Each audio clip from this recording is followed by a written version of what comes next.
Esoteric World, Chapter 15. From India to Italy and Germany, 1885. On June 24th, 1885, the Society for Psychical Research held a meeting at which Richard Hodgson gave a preliminary report on his investigations of HPB's phenomena, at which Charles Johnston was present. The vicious attack on H.P. Blavatsky by the Coulombs having affected her health, she left India for Europe, settling first in Italy. In late July 1885, HPB left Italy and after stopping briefly in St. Cergues, Switzerland, arrived in Wurzburg, Italy, towards the middle of August.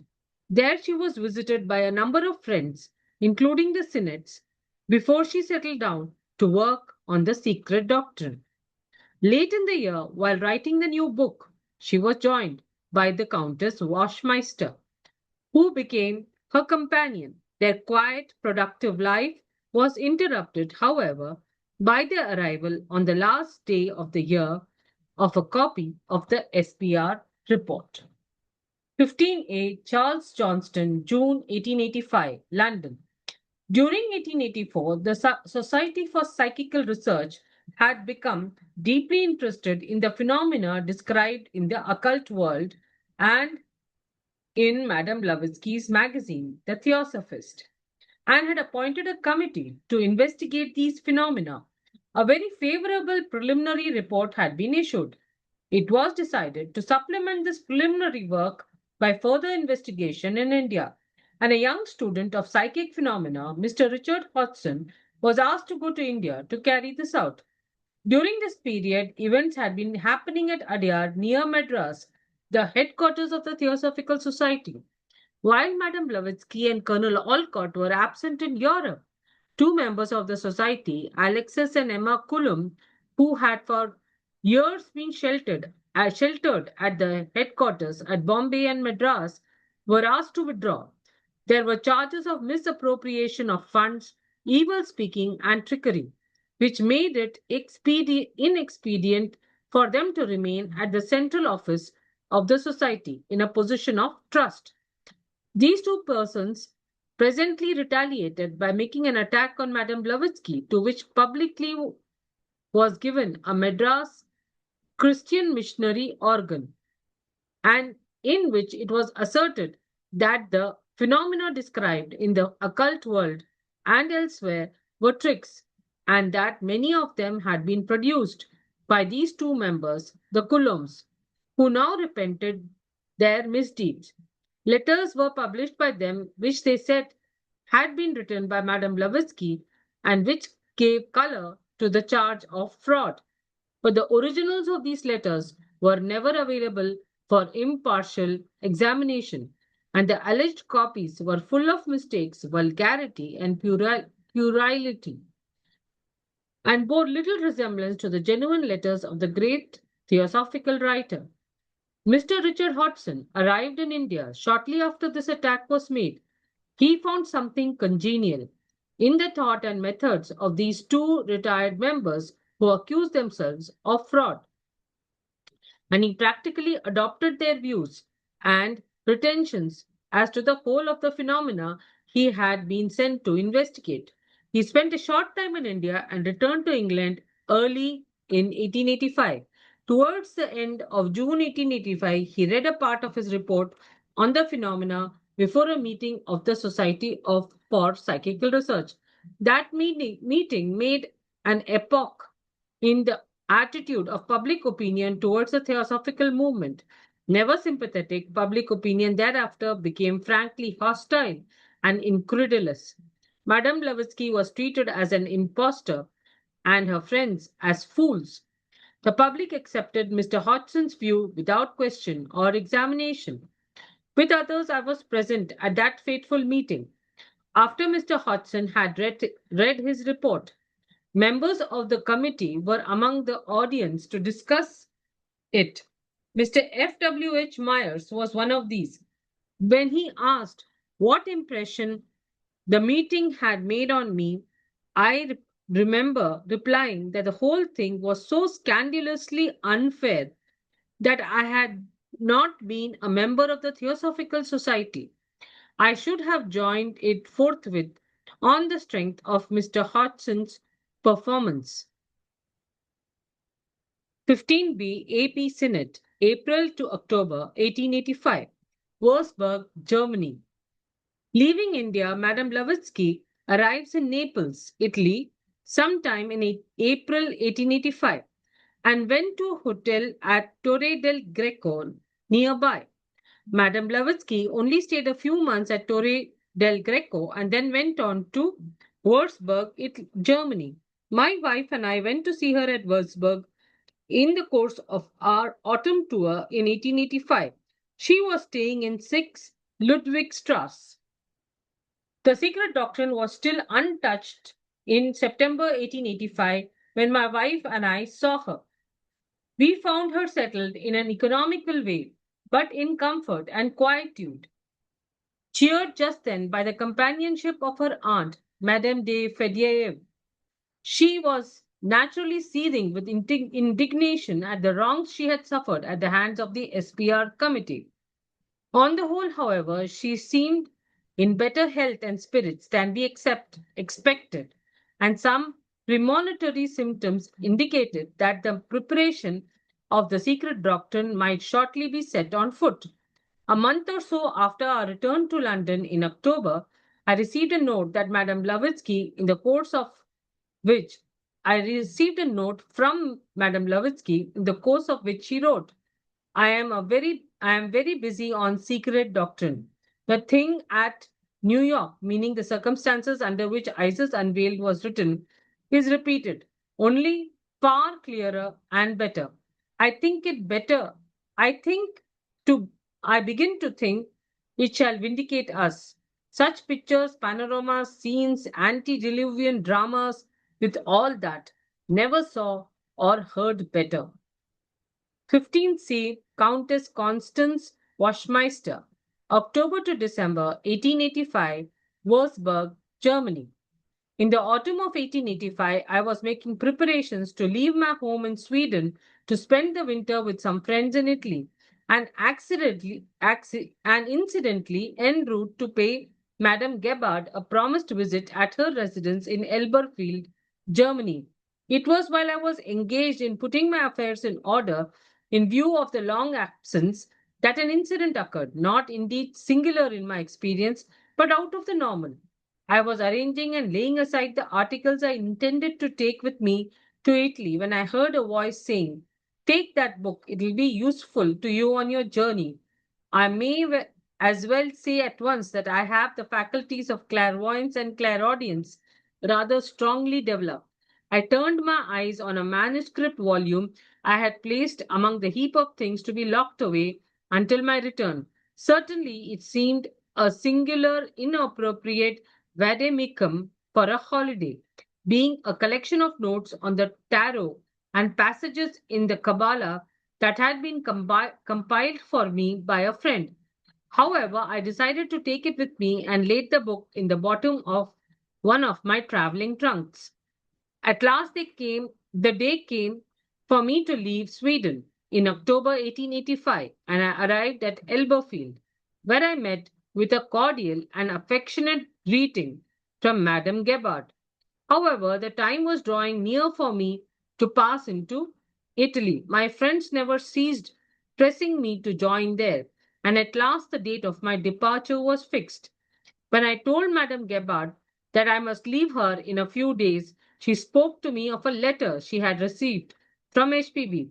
She was ill in body and depressed in mind. Her sole companions were her servant and an Indian gentleman. "Go to her," said Madame Gebhard. "She needs sympathy, and you can cheer her up." I thought the matter over. Madame Gebhard was genuinely pleased when I made known my decision to her, and showed her a letter I had written to the old lady in Wurzburg, suggesting that if she cared to receive me, I would spend a few weeks with her. The letter was dispatched, and we waited eagerly for the reply. When at last it lay upon the breakfast table, there was so much excitement in regard to its contents, but anticipation soon turned into consternation on Madame Gebhard's part and disappointment on mine when we found nothing more or less than a polite refusal. Madame Blavatsky was sorry, but she had no room for me. Besides, she was so occupied in writing her secret doctrine that she had no time to entertain visitors, but hoped we might meet on my return from Italy. After the first natural disappointment, I set my eyes hopefully southward. My luggage was soon ready, and a cab was actually waiting for me at the door when a telegram was put into my hands containing these words: "Come to Wurzburg at once. Wanted immediately. Blavatsky." It may easily be imagined that this message took me by surprise. There was no resisting, and instead of taking my ticket to Rome, I took one to Wurzburg. It was evening when I reached Madame Blavatsky's lodging, and as I mounted the stairs, my pulse was a little hurried while I speculated upon the reception which awaited me. Madame Blavatsky's welcome was a warm one, and after the first few words of greeting, she remarked, "I have to apologize to you for having behaved so strangely. I will tell you the truth, which is that I did not want you. I have only one bedroom here, and I thought you might be a fine lady and not care to share it with me. My ways are probably not your ways. If you came to me, I knew that you would have to put up with many things that might seem to you intolerable discomforts. That is why I decided to decline your offer, and I wrote to you in that sense.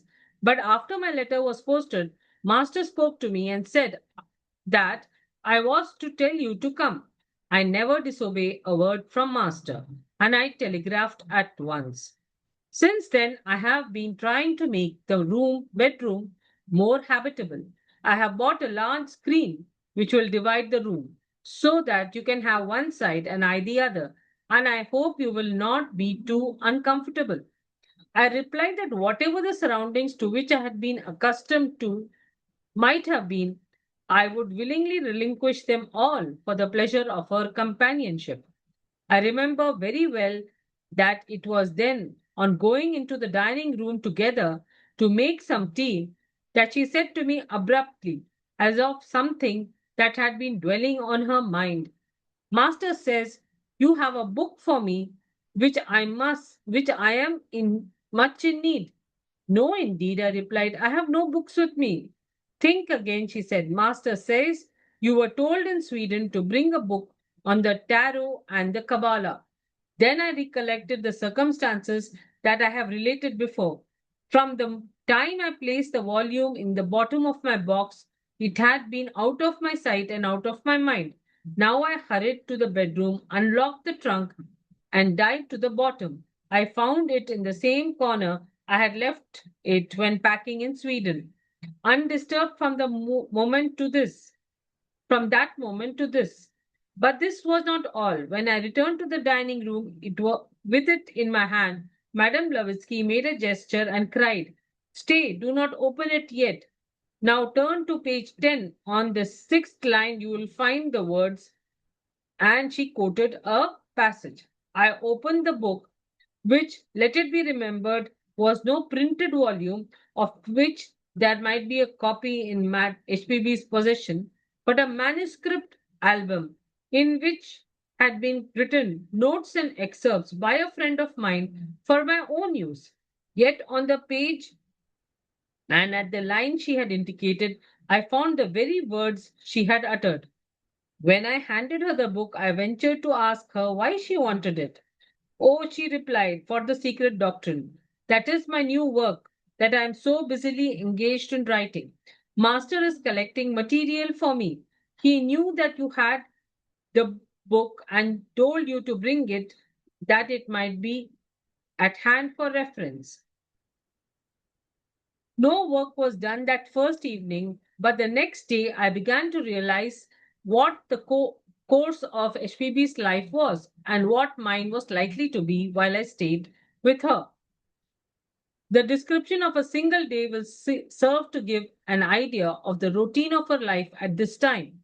At 6 o'clock, I was awakened by the servant coming with a cup of coffee for Madame Blavatsky, who, after the slight refreshment, rose and dressed, and by 7 o'clock was at her desk in the sitting room.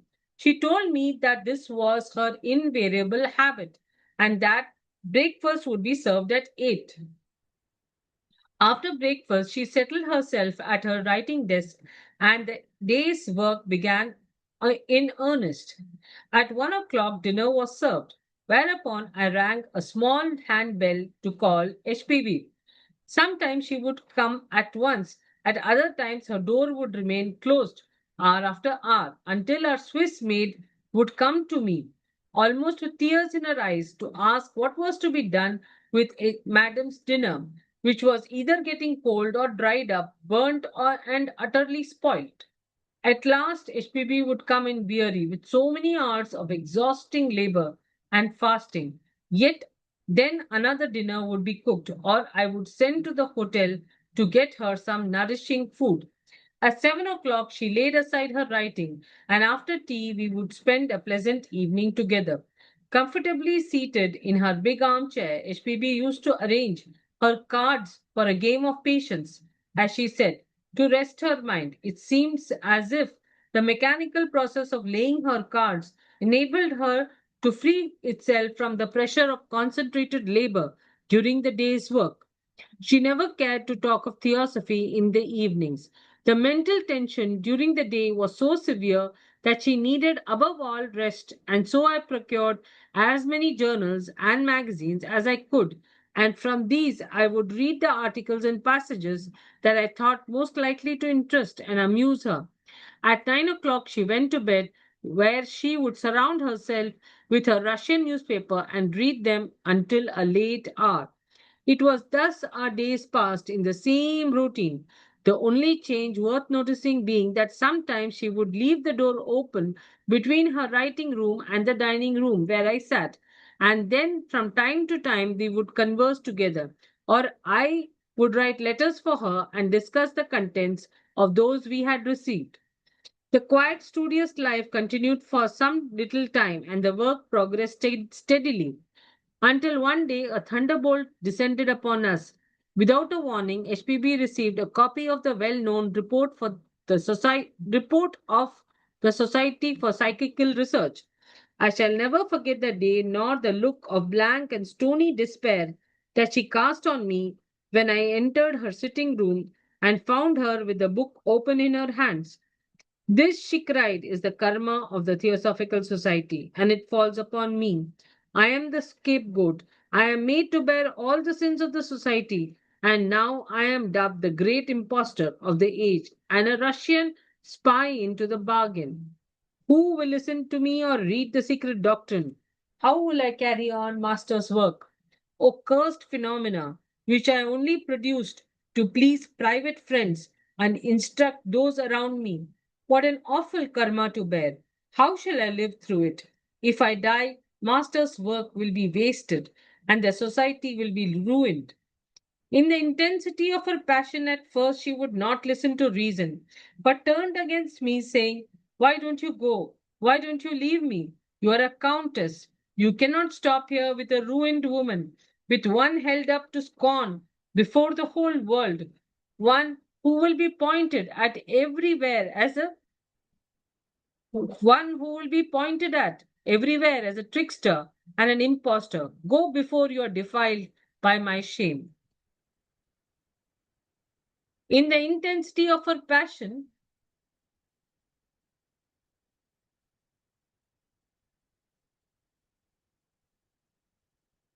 HPB, I said, as my eyes met her with a steady gaze.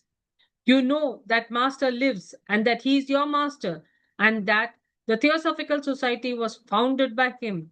How then can it perish? And since I know this as well as you, since for me now the truth has been placed beyond possibility of doubt, how can you for one moment suppose I could desert you and the cause we both are pledged to serve? Why, if every member of the Theosophical Society should prove traitor to that cause, you and I would remain and would wait and work until the good time comes again.